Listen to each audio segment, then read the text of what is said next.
மதுரையில் நாடார் மகாஜன சங்கத்தின் பொதுச் செயலாளர் கரிக்கோல்ராஜ் செய்தியாளர்களை சந்தித்தார். அப்போது மறைந்த முன்னாள் முதல்வர் காமராஜர் குறித்து அவதூறு பரப்பிய யூடியூப் நெறியாளர் முக்தார் அகமதுவை நீதிமன்ற உத்தரவுப்படி உடனடியாக கைது செய்ய வேண்டும் என வலியுறுத்தினார். தொடர்ந்து பேசிய அவர், வரும் 22ஆம் தேதி மதுரையில் பிரம்மாண்ட அரசியல் உரிமை மாநாடு நடைபெறவுள்ளதாக தெரிவித்தார்.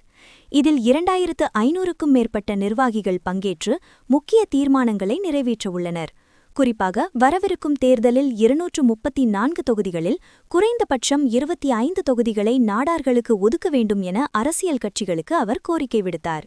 மேலும் தமிழக அமைச்சரவையில் நாடார் சமூகத்தை சேர்ந்தவருக்கு கல்வி அல்லது தொழில்துறை அமைச்சர் பதவி வழங்கப்பட வேண்டும் என்றும் தங்களின் கோரிக்கைகளை தேர்தல் அறிக்கையில் சேர்க்க ஆளும் மற்றும் எதிர்க்கட்சிகளை சந்தித்து வலியுறுத்த உள்ளதாகவும் அவர் குறிப்பிட்டார். வள்ளியூர் கொலை சம்பவத்தில் சாதிய பின்னணி இல்லை என கூறிய அவர், தமிழகத்தில் போதைப்பொருள் புழக்கத்தை கட்டுப்படுத்த அரசு கடும் நடவடிக்கை எடுக்க வேண்டும் என கேட்டுக்கொண்டார்.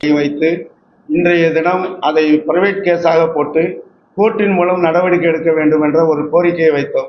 அதன் மீது கோர்ட்டு இன்றைக்கு கணேஷ் பாண்டே அவர்கள் வழக்கறிஞர் ஆஜரானதால் அதன் மூலம் கோர்ட்டு இன்றைக்கு கண்டிப்பாக அவர் மீது காவல் நிலையத்திற்கு நடவடிக்கை எடுக்க வேண்டும் என்று மேஜிஸ்ட்ரேட் கோர்ட்டை ஒரு உத்தரவு போட்டிருக்கிறது. அதை உங்களிடம் இன்றைக்கு சமர்ப்பித்திருக்கிறோம். அதுதான் எங்களுடைய கோரிக்கை. அதேபோல் இன்றைக்கு இருக்கின்ற அனைத்து சமூகமும் மாநாடுகள் நடத்திவிட்டார்கள். நாடார் மகாஜன சங்கத்தை பொறுத்தவரையிலும் எங்களுடைய கோரிக்கைகள் என்பது, தமிழகம் எங்கும் இருக்கின்ற நாடார் மக்களுக்கு பல பிரச்சனைகள் இருந்து கொண்டிருக்கிறது. 2500 உறவின் முறைகள் இருக்கிறது.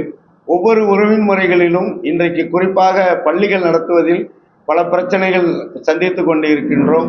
அதேபோல் இன்றைக்கு கோவில்கள் என்று எடுத்தோமென்றால் அறநிலைத்துறைகளுடைய கட்டுப்பாடுகள் கோவில்களுக்கு அத்துமீறி நுழைந்து கொண்டிருக்கிறார்கள்.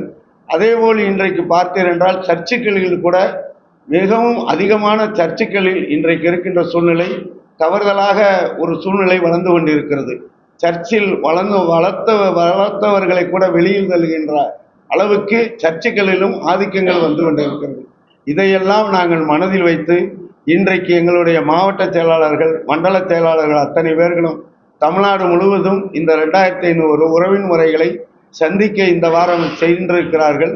அவர்கள் சந்தித்து முடித்த பின்னால் அவர்களுடைய 2500 உறவின் முறைகளையும் வருகின்ற 22ஆம் தேதி 22/3 நம்மளுடைய சேர்மத்தாய் கல்லூரியில் வைத்து ஒரு மாநாடை நடத்த இருக்கின்றோம். 2500 உறவின் முறைகள் சார்பாகவும் நாடார் மகாஜன சங்கம் தலைமையேற்று பெரிய உறவின் முறைகள் மகுமை என்று ஆரம்பித்தவர்கள், கிறிஸ்தவ நாடார்கள் அமைப்புகள் அனைவரும்